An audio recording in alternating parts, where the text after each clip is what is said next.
नमस्कार विद्यार्थी मित्रांनो, मी विपुल वाघमोडे तुमच्या सगळ्यांचं स्वागत करतो ज्ञानदीप अकॅडमीच्या आपल्या YouTube प्लॅटफॉर्मवरती. ज्याप्रमाणे तुम्ही स्क्रीनवर पाहिलं असेल, तुम्हाला कळालं असेल की आज आपण कोणत्या विषयासंदर्भात डिस्कस करतोय. आज आपण डिस्कस करतोय मौर्य उत्तर कालखंड. मौर्य संपल्याच्या नंतर किंवा एक असा कालखंड भारतामध्ये आलेला आहे, की ज्याच्यामध्ये परत एकदा परकीय शासक एंटर करणार आहेत. तुम्ही पाहिलं असेल एकंदरीत आपण जर कालखंड जर बघत आलो प्राचीन इतिहासामध्ये, तर पाषाण युगापासून मग आपण सिंधू संस्कृतीपर्यंत पाहिलं आणि सिंधू संस्कृतीच्या नंतर आर्यांनी भारतामध्ये प्रवेश केला आणि त्याच्यानंतर एक उत्तर वैदिक वैदिक व्यवस्था निर्माण झाली आणि तिथूनच पुढे कल्चरिस्टिक चेंजेस तयार झाले. मौर्य सत्ता निर्माण झाली आणि आता ही मौर्य सत्ता संपली.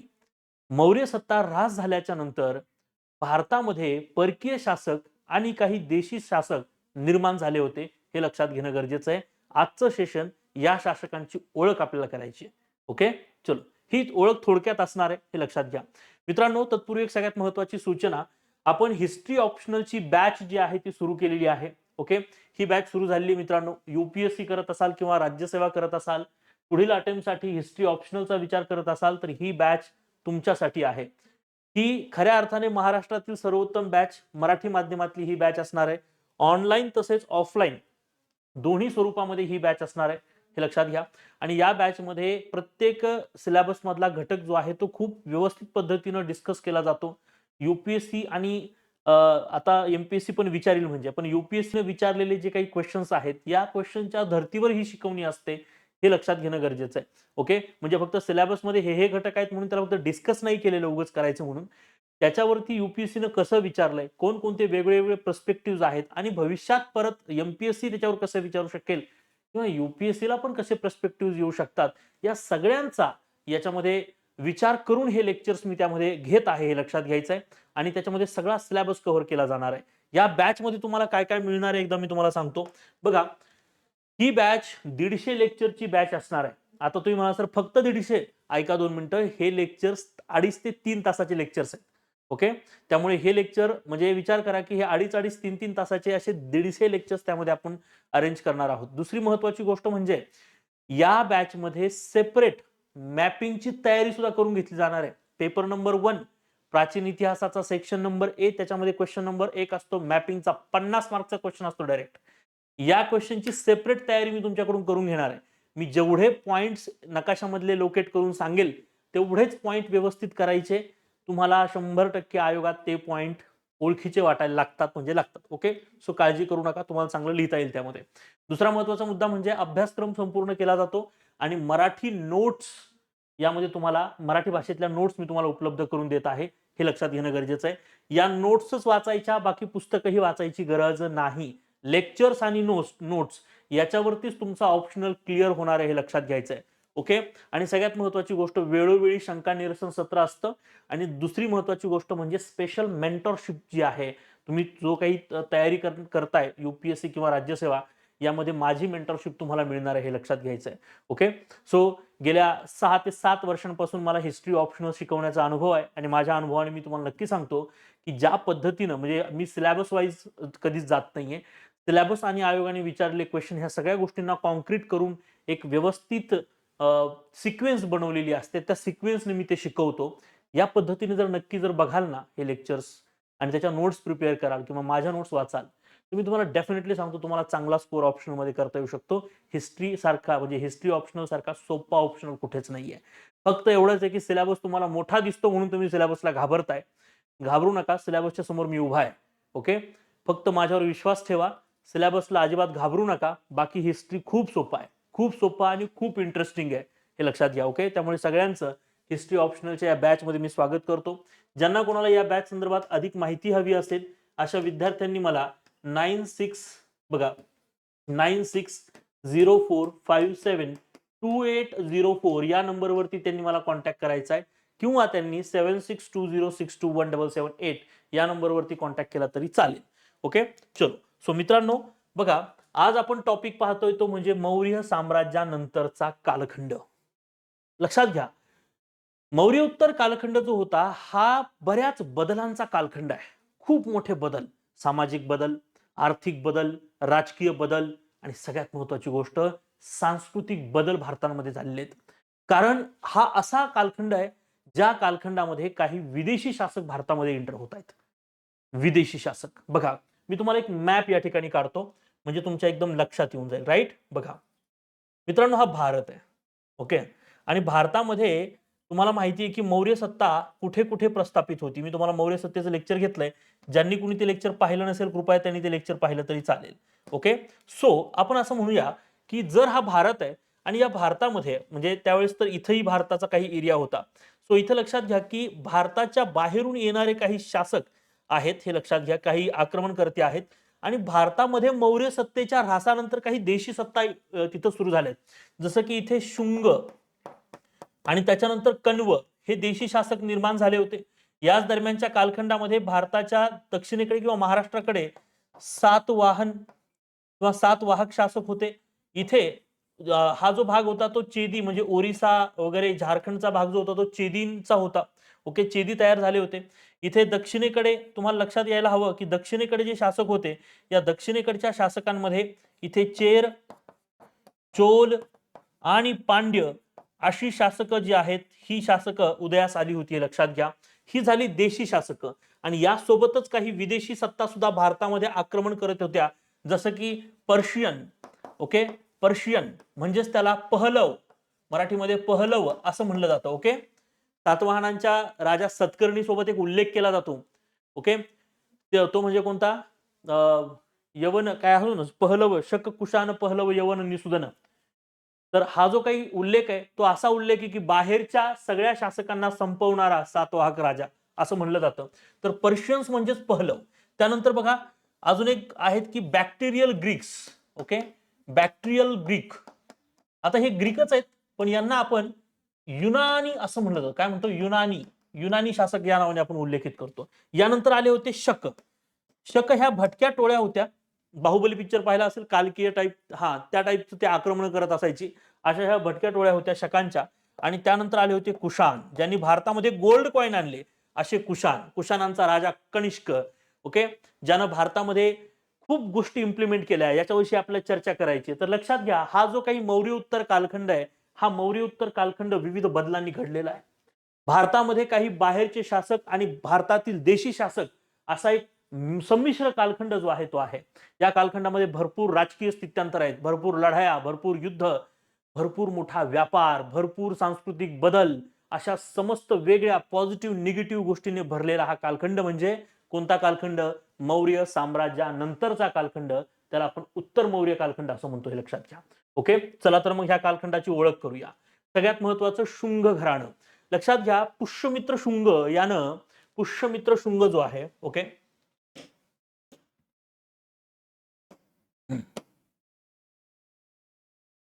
यस, पुष्यमित्र शुंग, पुष्यमित्र शुंग यानं बृहद्रथाची हत्या केली. तुम्ही म्हणा सर बृहद्रथ कोण आहे?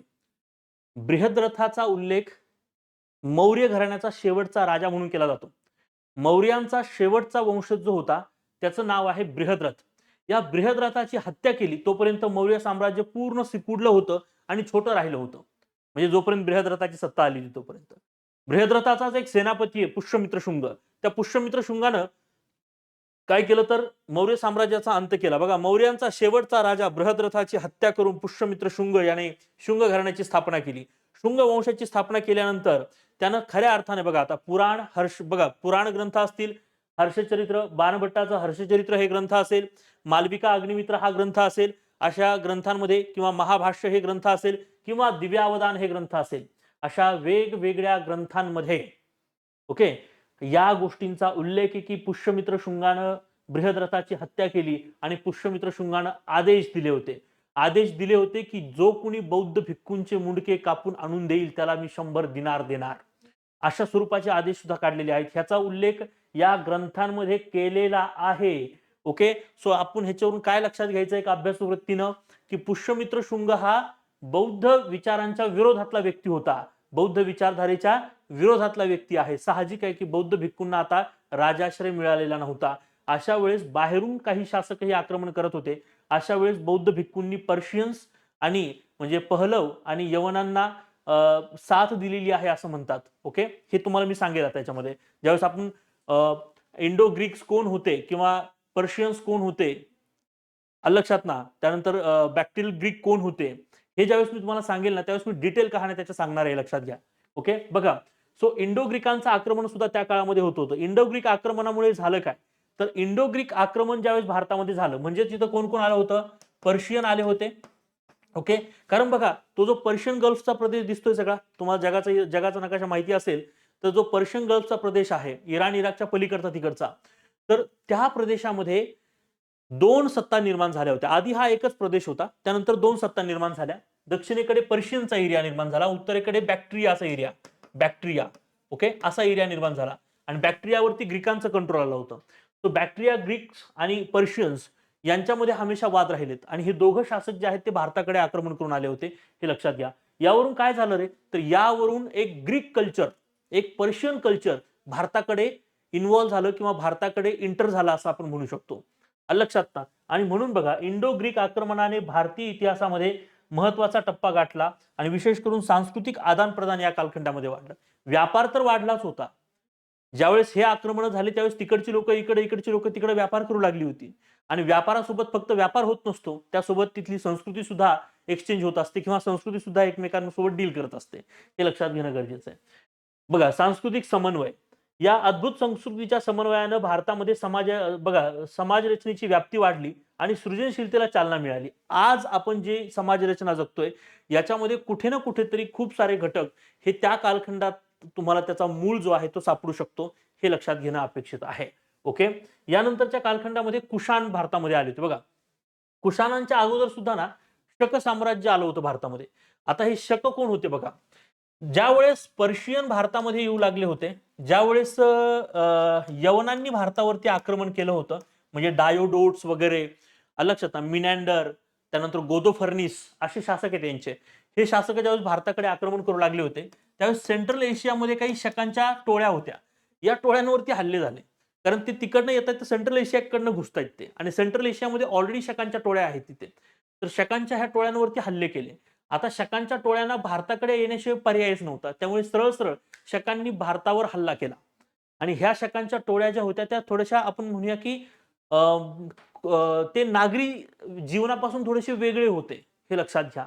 अशा ह्या टोळ्या होत्या आणि मग या टोळ्यांनी काय केलं, ज्यावेळेस भारतावरती हल्ला केला त्यांनी बऱ्यापैकी भारताचा जो काही पश्चिम किनारा जो किंवा पश्चिम जो भाग आहे, हा पश्चिम भाग त्यांनी पूर्णपणे हॅमर केला होता. म्हणून बघा पश्चिम क्षेत्रप असं म्हणतात. शकांच्या एरियाला काय म्हणतात रे, क्षेत्रप या नावाने ओळखलं जातं. शकांच्या राजाला पण क्षेत्रप म्हणतात आणि शकांच्या एरियाला पण क्षेत्रप असं म्हणतात, हे लक्षात घ्या. तर त्यांनी हा पश्चिमेचा इलाका जो आहे तो बऱ्यापैकी काबीज केला होता, लक्षात ना. ओके, म्हणजे सह्याद्रीचा वगैरे हा सगळाच प्रदेश जो आहे, गुजरात वगैरे, महाराष्ट्र वगैरे, हा प्रदेश त्यांनी बऱ्यापैकी काबीज करून घेतला होता. शक साम्राज्याने पश्चिम भारत सत्ता प्रस्थापित केली. विविध संस्कृतीचा संगम या कालखंडामध्ये घडला होता. ओके, बर, याच्यामुळे खरं तर व्यापार, कला आणि स्थापत्यशास्त्रामध्ये सुद्धा आमूलाग्र बदल घडले होते किंवा तशी प्रगती झाली होती. तुम्हाला हे माहिती आहे का की आपण आपल्या लग्नपत्रिकेमध्ये म्हणा किंवा कुठेही म्हणा शके हा शब्द वापरतो, राईट ना. शके अमुक अमुक असं आपण म्हणतो की नाही, शके 1918 किंवा शके 1790 असा एक शब्द असतो बघा आपल्याकडे. ओके, म्हणजे हा जो काही कॅलेंडरचा प्रकार आहे, कालगणना करण्याची त्यांची एक वेगळी पद्धत आहे आणि ती पद्धत आजही भारतामध्ये लागू आहे. आजही काही आपण तर इंग्रजी कॅलेंडर फॉलो करतो, लक्षात, आणि कॅलेंडरमध्येच काही शक असतात, शके, लक्षात ना. तर हा शके हा वर्ड जो आहे तो इथून आलेला आहे, लक्षात घ्या. आणि हा शकांचं हे कॅलेंडर जे आहे ते आपण आजही वापरतो. हा मोठा इम्पॅक्ट आहे आपल्यावर, लक्षात घ्या. इसवी सनाच्या 78 ला ते रेफरन्स मानतात. म्हणजे ब्रिटिशांचं कॅलेंडर कितीला रेफरन्स मानतात रे, येशू ख्रिस्ताच्या जन्माला रेफरन्स मानतात, म्हणजे इसवी सन 0. मग इथून 1 2 3 4 आपण करत आलो, आता आपण 2025 मध्ये आहोत, राईट. सो शकांच्या बाबतीत काय आहे, शकांच्या बाबतीत हे इसवी सन 78, दिस इज रेफरन्स, आणि मग पुढे जायचं. म्हणजे आज आपण किती शकामध्ये आहोत, तर 2025 वजा 78 करायचं, लक्षात ना. सो इथून किंवा त्याला प्लस वजा 78 करून घ्यायचं आणि मग आपण त्या शकामध्ये आहोत असं आपण लक्षात घेतोय. येतं लक्षात ना. ओके, आपण कोणत्या शकामध्ये आहोत, त्या शकामध्ये आहोत असं लक्षात घेणं गरजेचं आहे, राईट. ठीक आहे. सो अशा पद्धतीने शकांचा इम्पॅक्ट आपल्यावरती आहे. दुसरी गोष्ट, कुशाण. कुशाणांच्या बाबतीत काय सांगावं. कुशाण हे सिल्क रोड वरती राज्य करणारी माणसं होती. हे बघा, यांचा जो काही साम्राज्य होता, हा साम्राज्य एक मोठा ट्रेड रूट जो आहे, जो सेंट्रल एशियाकडनं चायनाकडे, इंडियाकडे, रूसकडे जातोय हा जो रस्ता, त्या रस्त्यावरती यांचा कंट्रोल आहे. हे भले लढाऊ माणसं आहेत. तुम्हाला माहिती आहे का, भारतीय शासक जे होते, या भारतीय शासक अगोदर धोतर वगैरे परिधान करत होते आणि अंगावरती एक कापड असायचं. त्याला उत्तरीय असं म्हणलं जायचं. हे उत्तरीय आणि एक धोतर अशा स्वरूपाचं एका योद्ध्याचं परिधान करण्याचा प्रकार असायचा. पण ज्यावेळेस कुशाण भारतामध्ये आले, त्यावेळेस त्यांनी त्यांचे वस्त्रच वेगळे होते. कुशाण एक जबरदस्त घोडसवारी होते. दुसरी महत्त्वाची गोष्ट, आज जे ड्रेस आपण राजांना पाहतो, की ते कमरावरती ते उत्तरीय बांधलेलं असतं आणि एक झग्या टाईपचा ड्रेस असतो आणि आतमध्ये चुडीदार एक पॅन्ट असते, राईट ना? हा जो ड्रेस आहे, ज्याच्यामुळे घोड्यावरती सहज हालचाली करता येऊ शकतात आणि सोबतच बघा त्या काळामध्ये काही साखळीतले चिलखत आली होती. म्हणजे साखळीचं चिलखत अंगावरती चढवलं जायचं, जेणेकरून तलवारीचा घाव जो आहे, तो त्याच्यावरती बसणार नाही. हेल्मेट्स आणि त्यालाही पाठीमागे साखळी लावणं असा जो काही पोशाख होता आणि विशेष करून पायामध्ये शूज, हो, पायामध्ये शूज, हे सगळा पोशाख कुशाणांचा आहे आणि कुशाणांनी हे भारतामध्ये आणलेलं आहे. आलं लक्षात? हे जे काही सगळे युद्धाचे गेअर्स आहेत, हे सगळेचे सगळे गेअर्स कुणी आणले होते? कुशाणांनी आणले होते आणि सगळ्यात महत्त्वाची गोष्ट, कुशाणांनी भारतामध्ये गोल्ड कॉइन तयार करण्याची पद्धत निर्माण केली. त्या गोल्ड कॉइनवरती कुशाण हिंदू देवदेवतांच्या, गौतम बुद्धांच्या, महावीर जैनांच्या सगळ्यांच्या शिक्क्यावरती ते मूर्ती जे आहे ते छापत असायचे, हे लक्षात घेणं गरजेचं आहे. ओके. सो व्यापारामध्ये कुशाणांनी खूप मोठी प्रगती केली. ती ऑब्व्हियसली सिल्क रोडवर त्यांचा कंट्रोल होता असं म्हणूया. धर्माच्या बाबतीत जर बघाल तर बघा, बौद्ध धर्माचा प्रसार प्रचार जो आहे तो कुशाणांच्या कालखंडामध्ये झाला होता. संस्कृतीच्या बाबतीत जर आपण विचार जर केला तर विविध संस्कृतीचा संगम जो आहे तो तुम्हाला कुशाणांच्याच राज्यामध्ये पाहायला मिळू शकतो. तो कुशाणांचा खूप मोठा इम्पॅक्ट भारतावरती आहे आणि ह्या इम्पॅक्ट संदर्भात मी म्हणेल की गांधार मूर्तिकला शैली, मथुरा मूर्तिकला शैली, ओके, आणि अमरावती मूर्तिकला शैली, ह्या ज्या मूर्तिकला शैली आहेत, ह्या मूर्तिकला शैलीमध्ये गांधार आणि मथुरा सारख्या शैली कोणाच्या कालखंडात डेव्हलप झाल्या असतील तर कुशाणांच्याच कालखंडामध्ये डेव्हलप झाल्या होत्या. गांधार कला शैली, ज्याच्यामध्ये खूप वास्तविक दर्शन दिलं जातं, ज्यामध्ये मूर्ती बनवताना त्यावेळेच्या परिस्थितीचा अभ्यास करून ती मूर्ती बनवली जाते, असा जो हेलेनिस्टिक इफेक्ट आहे, हा इफेक्ट या गांधार कला शैलीमध्ये आहे. ही खूप नाविन्यपूर्ण शैली आहे. ही जरी भारतातली असली तरी सुद्धा त्याच्यावरती ग्रीकांचा आणि सेंट्रल एशियाकडच्या शासकांचा खूप मोठा इम्पॅक्ट आहे, हे लक्षात घ्या. ओके. सो असं इतके मोठे इम्पॅक्ट कुशाणांचे सुद्धा आपल्याला पाहायला मिळतात. शकांविषयी आपण चर्चा केलेली आहे. कलेच्या बाबतीत बघा, कुशाणांच्या काळात गांधार कला शैली विकसित झाली होती. ओके, हे लक्षात घ्यायचंय. दुसरा महत्वाचा मुद्दा व्यापारासंदर्भात. इथं लक्षात घ्या, हमेशा एक लक्षात घ्या हा आकडा. व्यापाराची वृद्धी किती झाली असेल या काळामध्ये? नवनवीन एरियाज सापडतायत, नवनवीन एरियाजमध्ये व्यापारी जाऊन व्यापार करतायत. तिकडची लोक इकडे येत आहेत, इकडची लोक तिकडे जाऊन व्यापार करतायत. तिकडच्या वस्तू इकडं, इकडच्या वस्तू तिकडं, असा वस्तू विनिमयाचा व्यापारही होतोय. तो या कालखंडामध्ये कृषी उत्पादनामध्ये वाढीचा दर वाढलेला आहे. 50% कृषी उत्पादन वाढले, कारण तिकडच्या लोकांना अन्नधान्य नाहीये, भारतामध्ये भरपूर आहे.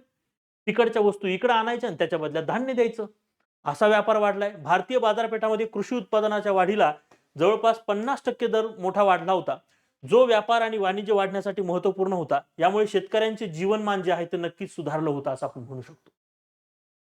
परकीय आक्रमणाचा जेवढा तोटा असतो, त्याच्यामध्ये काही अंशी व्यापारामध्ये त्याला फायदाही सापडत असतो, लक्षात घ्या.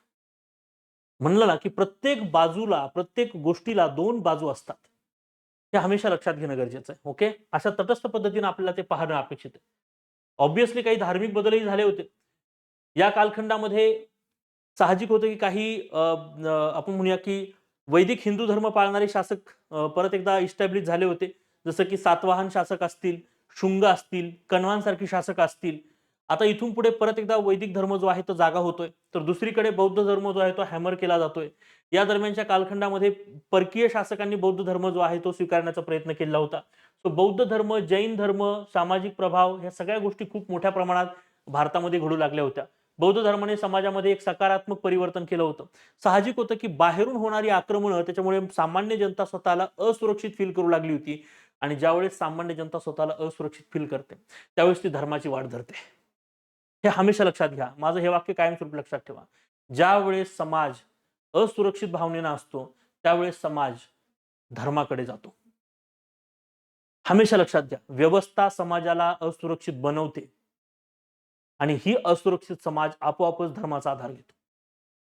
ठीक आहे. सो लक्षात घ्या, बौद्ध धर्म, जैन धर्म, जैन धर्माने अहिंसा आणि संयमावर जोर दिला होता, कारण ती गरज होती त्या काळामधली. सामाजिक प्रभावामध्ये धर्मांनी समाजामध्ये एकता आणि सहिष्णुतेला सुद्धा मार्ग दिला होता. ओके, खूप सारे कल्चरिस्टिक चेंजेस होते, तर हे चेंजेस अंगीकारण्याची ताकद सुद्धा धर्माने दिली होती. असे खूप साऱ्या गोष्टी आपण यामध्ये उल्लेखित करू शकतो. ओके, सो मित्रांनो एक लक्षात घ्या, मौर्य उत्तर कालखंड जो आहे, या मौर्य उत्तर कालखंडामध्ये सामाजिक, आर्थिक, राजकीय आणि आपण म्हणूया की धार्मिक खूप सारे बदल जे आहेत या कालखंडामध्ये आपल्याला पाहायला मिळतात. ओके, आपण आपल्या पुढच्या सत्रांमध्ये एक एक करत सगळ्या शासकांविषयी माहिती घेणार आहोत. ठीक आहे, चालेल. सो मित्रांनो, आजचं हे सेशन जे आहे हे तुम्हाला कसं वाटलं मला नक्की कमेंटमध्ये सांगायचं आहे. हिस्ट्री ऑप्शनलची बॅच जी आहे मित्रांनो ती सुरू झालेली आहे. या हिस्ट्री ऑप्शनलच्या बॅचला जॉईन करण्यासाठी म्हणजे तुम्ही ते ऑनलाईन ऑफलाईन दोन्ही स्वरूपात जॉईन करू शकता. आणि ह्या बॅचमध्ये काय काय गोष्टी अवेलेबल असणार आहेत, तर या बॅचमध्ये तुम्हाला 150 प्लस लेक्चर्स अवेलेबल असणार आहेत. ओके, दुसरा महत्त्वाचा मुद्दा, सगळा सिलेबस मराठीमध्ये कव्हर केला जाणार आहे. पीडीएफ स्वरूपातल्या नोट्स मटेरियल तुम्हाला अवेलेबल असणार आहेत. दुसरा अतिशय महत्त्वाचा मुद्दा, स्पेशल मेंटरशिप त्यामध्ये तुम्हाला मिळणार आहे. ओके, अशी ही परिपूर्ण बॅच तुम्ही जॉईन करू शकता. जॉईन करण्यासाठी तुम्ही 9604 बघा, जॉईन करण्यासाठी तुम्ही 9604572804 या नंबरवरती कॉन्टॅक्ट करू शकता, किंवा याच ठिकाणी तुम्ही जो डिस्क्रिप्शन बॉक्समध्ये दिलेला नंबर आहे त्या नंबरवरती सुद्धा कॉन्टॅक्ट करायला काही हरकत नाही. ओके, सोबतच बघा, आरंभ जो प्रोग्राम आहे आपला, हा आरंभ प्रोग्राम सुरू झालेला आहे. मित्रांनो हे लक्षात घ्या, या प्रोग्राम मध्ये तुम्ही इंटर करता येईल तुम्हाला. सगळ्यात महत्त्वाचा मुद्दा म्हणजे काय, तर या प्रोग्राम मध्ये तुम्हाला बेसिक पासून ऍडव्हान्स पर्यंत आन्सर रायटिंग करता येऊ शकते. जे मुलं ह्यावेळेस मेन्सला आहेत आणि ज्यांना आन्सर रायटिंग करायची आहे, मित्रांनो तुम्हाला एक गोष्ट क्लिअर सांगतो, आरंभ शिवाय तुम्हाला पर्याय नाहीये. ओके, त्यामुळे आरंभ बॅचला किंवा आरंभ प्रोग्रामला डेफिनेटली जॉईन करायचं आहे. ही बॅच फ्री असणार आहे. ओके, इव्हॅल्युएशन मात्र पेड असणार आहे. ही बॅच जी असणार ती फ्री असणार आहे. याच्यामध्ये जीएस, त्यानंतर ऑप्शनल, एसे रायटिंग सगळ्यांची प्रॅक्टिस तुम्हाला यामध्ये करून घेतली जाणार आहे. ओके, जर तुम्हाला इफेक्टिव्हली लिहायचं असेल तर आरंभ प्रोग्राम मध्ये येऊन बसायचं. ओके, आजचं सेशन तुम्हाला कसं वाटलं मला कमेंट करून नक्की सांगा. सेशन आवडला असेल तर सेशनला सगळ्यांनी नक्की लाईक करायचंय. जास्तीत जास्त विद्यार्थ्यांपर्यंत ह्या सेशनला तुम्ही शेअर करा आणि चॅनलला सबस्क्राईब केलं नसेल तर चॅनलला नक्की सगळ्यांनी सबस्क्राईब करायचंय. तोपर्यंत आपण इथेच थांबूया. Thank you so much.